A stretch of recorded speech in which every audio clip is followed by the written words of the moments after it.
Oh boy, Brendan, was that an exciting showdown yesterday, or what? It certainly was. I'm biting my nails to find out what happened. Well, you're gonna have to wait, because Eleanor won't come in till the end to tell us whose hopes were dashed and who lives to fight another day. Oh, I can't wait to find out. Why did we structure it with the results at the end of the episode? What were we thinking? We were thinking that we like cliffhangers. That's a good point. Today, we're starting out with a big match. We've got Star Wars Rebellion versus Mage Knight. What? Star Wars Rebellion, brought to you by Corey Konetska. He spent some time in space when he took us through the gut-wrenching game that is Battlestar Galactica, and they came back in 2016 with Star Wars Rebellion. It's an impressive piece of game design, Rob. Rebellion takes up your whole table and takes up all of your Star Wars fandom. It lets you put Princess Leia in Carbonite. And if you're Brendan, it lets you put your Rebel base right next to your opponent's starting position and lose quickly. We're never going to speak of that again. The truth must come out here on the Game Fight Podcast. Fair enough. And you know, with those 47 credited artists, Star Wars Rebellion is bursting with flavor. Like all of the different ways you could illustrate my poor planning for Rebel-based design. Did you say the word design? I did. You did? Because look whose head popped up when you said that. It's Vlada Chavato. Oh, the many-headed design master of Board Game Geek fame. Oh, wait. He's the guy who made that popular party game that you can teach in 2 minutes to your mom, your nephew, or a gamer. That's a question? It's Codenames. Oh, the guy who made Codenames, how does he make a game that goes up against Star Wars Rebellion? Well, because he made, in 2011, Mage Knight. Mage Knight. From WizKids Games, this incredible piece of game design involves being a magical warrior, wandering around, causing all kinds of mayhem. Hoping that you can walk. Oh, I'm talking about Star Wars again. Collecting crystals. It has everything you could possibly want. A lot of people think Vlada Chvato's a one-trick pony, but those people obviously have not paid attention to his design pedigree. If you've played Mage Knight, you're really sitting in design heaven. This is quite a game. No question. I have played both of these games and love them. Let me tell you, Mage Knight is a game that takes a certain amount of learning.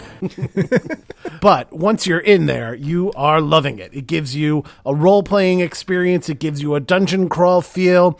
It gives you bleeding tokens. Everything you could ever want in a game. You know what Star Wars Rebellion doesn't have? Bleeding tokens. I think, this is probably I don't know what already. Corey was doing when he did that. Come on, right. Corey.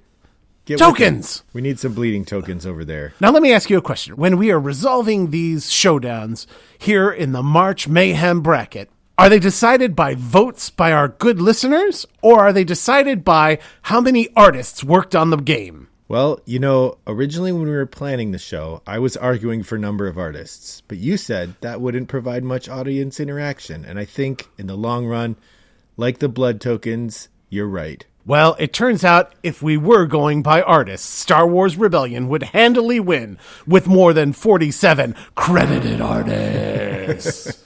I like that we put credited in the notes as though there's a couple artists who didn't get any credit. I think you know who we're talking about. Len McCluskey. That's right. Eat it, McCluskey. As opposed to Mage Knight with a paltry 3 artists. How can you even make a game with only 3 artists? That's just appalling.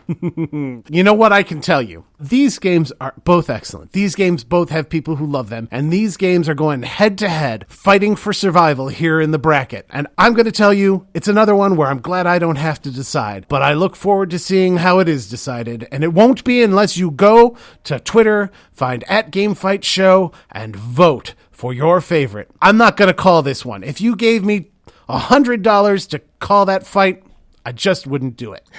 You just keep my $100? I don't like this deal. Ha ha! I have your $100. I've lost $100.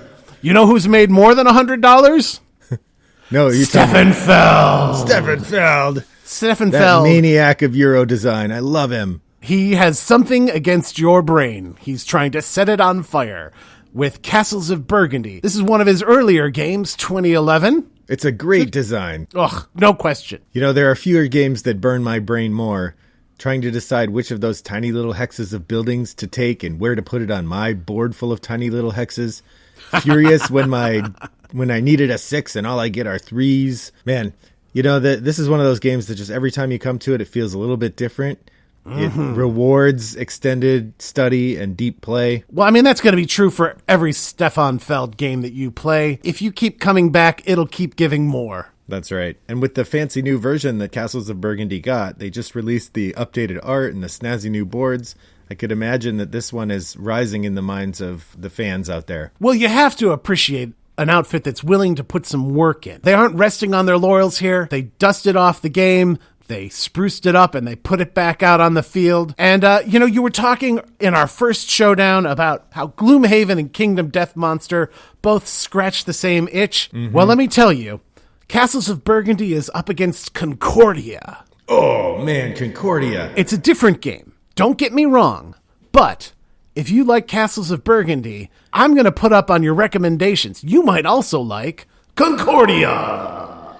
Hey, Concordia's got this. I love the hand management, right? You have this hand of cards. You're deciding how to use them. And each time you use it, it's a relatively simple thing. Like Castles of Burgundy, you're going to use one of your dice, do one thing with it. In Concordia, it's even simpler. You use a card, you do a thing. But then as you're going along, you buy more cards. Do you buy them for the actions or do you buy them for the scoring? Because the cards also shape your scoring. You're moving these little pieces around. You're trading in the Mediterranean, a classic Eurogame theme. There's not much to dislike about Concordia. Yes, I'm going to tell you that Max Gertz did a great job. He did a really Gert job on that. Verdi-gurdy.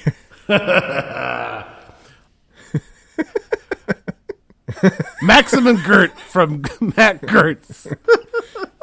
You know, I think the only thing going against it, Castles of Burgundy has this snazzy new cover with this really tight looking design that fits the modern aesthetic of 2020 rather than the sort of more classic Euro designs. Concordia still has that old box cover with that creepy lady on the front. It's just, I think the new design maybe gives Castles of Burgundy a little bit of an edge. You know what? I don't think you're wrong. I think Concordia is fighting with one hand tied behind their back. It's a little unfair. We know we shouldn't judge a game by its cover in this, but Castles of Burgundy, having that beautiful new look, it doesn't just represent a visual statement. It represents a statement of faith, a statement of work, a statement of belief in the Castles of Burgundy. That being said, I'm not telling you that Concordia is or should be held out of contention. And the only way we'll find out which one of those games, and in fact which one of any of the showdowns here in the March Mayhem bracket is going to be resolved, is if you, the good gamer, go to @GameFightShow. @GameFightShow. On Twitter and vote. I got to put in one last comment. You're talking about support and the evidence of support that's made by the new design of Castles of Burgundy. Reminds me, Concordia has gotten consistent expansions support, including the recent Concordia Venus expansion, which dramatically adds to the gameplay. So as our audience is trying to decide which of these games is going to win, and they're thinking about, are we talking about Concordia 2013 or are we talking about the entire Concordia verse? That's a tough one to decide. That brings us right back to the finals of the last tournament, where Netrunner, perhaps surprisingly, ran away with it all. When you're talking about Netrunner, not surprising. Are you? We have Brendan, a dyed-in-the-wool Netrunner aficionado, biased judge right here. When you're talking about Netrunner, are you talking about one box of the base set, or are you talking about that Netrunner verse? Well, it's a good thing that we don't have to decide that this time around, because Netrunner, unfortunately, has fallen so far out of favor, it did not make the bracket this time. Oh, that's what happens when you kill a living card game. All right. Well, Mayhem fans, that gong means that it's time for us to turn over to Eleanor with the results from yesterday's showdowns. It's Eleanor with your results. In yesterday's first match, our number one seed Gloomhaven's big win co-opted its opponent's hopes and dreams, as Kingdom Death Monster died a monstrous death. Meanwhile, Seven Wonders Duel was not throwing away its shot, and its victory left Seventh Continent sinking like Atlantis. Back to you, Rob and Brendan. Ooh, I didn't see that coming. What a surprise! Thank you, Eleanor, and thank you, listeners, and we'll see you tomorrow. Don't forget, vote at GameFightShow on Twitter. Brought to you by Rattlebox Games.